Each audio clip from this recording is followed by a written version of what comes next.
มีไผเป็นคือสาวอิมอยู่บ่คะโลกกาเป็นแต่ว่ามัดกาบ่เป็นค่ะโลกกากับมัดกาบ่คือกันเด้อค่ะพี่น้องผู้ใดมัดกาบ่เป็นไปหารับจ้างบ่ได้เด้อค่ะแถวบ้านสาวอิมเพิ่นสิบ่จ้างเลยค่ะเพราะว่าถ้าเฮามัดกาหลวมไปหรือว่าเฮาทอบกาบ่เป็นมันก็สิเฮ็ดให้กาเสียหายค่ะเวลาเฮาเอาไปดำก็ดำยากค่ะนี่ที่ยายสาวอิมเฮ็ดนี่เขาเอิ้นว่าทอบกาแล้วก็มัดกาค่ะพี่น้องต้องมัดให้มันแน่นเด้อค่ะถ้ามัดบ่แน่นนี่เวลาเฮาเอาไปดำเนาะเฮาดึงออกแค่ลำ2ลำน่ะต้นก้านะคะพี่น้องก้ามันก็สิยั่วออกจากกันค่ะก้ามันก็สิกระจายมันก็สิเหี่ยค่ะพี่น้องแล้วเวลาเฮาดำนาเฮาก็บ่อยากย่างเอามัดก้าดูๆเนาะค่ะเขาก็เลยสิเลือกคนค่ะพี่น้องเวลาไปรับจ้างโลกก้าเด้อค่ะอันนี้บ้านสาวอิมเป็นค่ะพี่น้องและก็อีกอย่างนึงก็คือรับจ้างเป็นมัดค่ะพี่น้องคันเฮ็ดมักง่ายมัดหลวมๆหรือว่าบ่ค่อยเตะก้าแบบนี้เขาก็บ่เอาค่ะพี่น้องเขาก็สิจ้างเทื่อเดียวแล้วเขาก็สิบ่จ้างอีกเลยค่ะหลังจากเฮาเตะก้าแล้วก็ต้องมาสางออกคือยายเสาอิมสางนี่ค่ะเพื่อที่สิให้แบบว่าต้นที่มันบ่สวยบ่งามต้นมันสั่นมันสูงบ่เท่ากัน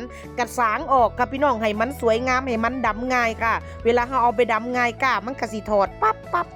มันก็สิบ่ของบ่เกี่ยวกันค่ะแล้วเฮาก็ต้องเอามาทอบใส่ดินเพียงเพื่อที่ห้าก้าก็สิเสมอกันค่ะพี่น้องอันนี้ก็เป็นเทคนิคเด้อค่ะบางคนเพิ่นก็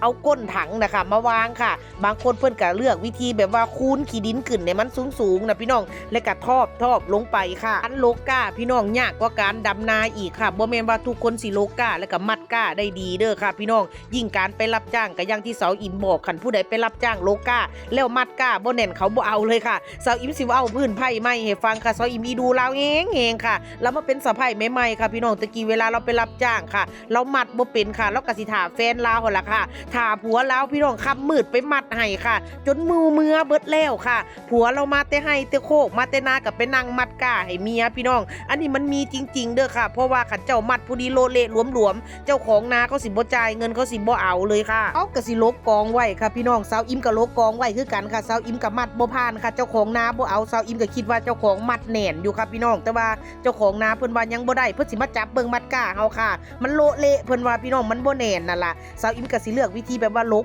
กองไว้ค่ะประมาณ 3-4 โมงแลงก็ให้ยายติมออกไปมัดให้ค่ะบางคนเพิ่นก็มัดก้าบางคนเพิ่นก็เอาขาหนีบไว้แล้วก็ดึงต่อค่ะพี่น้องบางคนก็เอาใส่ข้างขาค่ะข้างขาโต้ยเฮานี่แหละค่ะแล้วก็ดึงบางคนก็เอาใส่หน้าขาค่ะแล้วก็ดึงคือเดียวกับยายเสาอิมนี่เขาเอิ้นว่าเอาใส่หน้าขาค่ะพี่น้องแล้วก็ดึงเสาอิมก็พยายามเฮ็ดอยู่เด้อค่ะพี่น้องมัน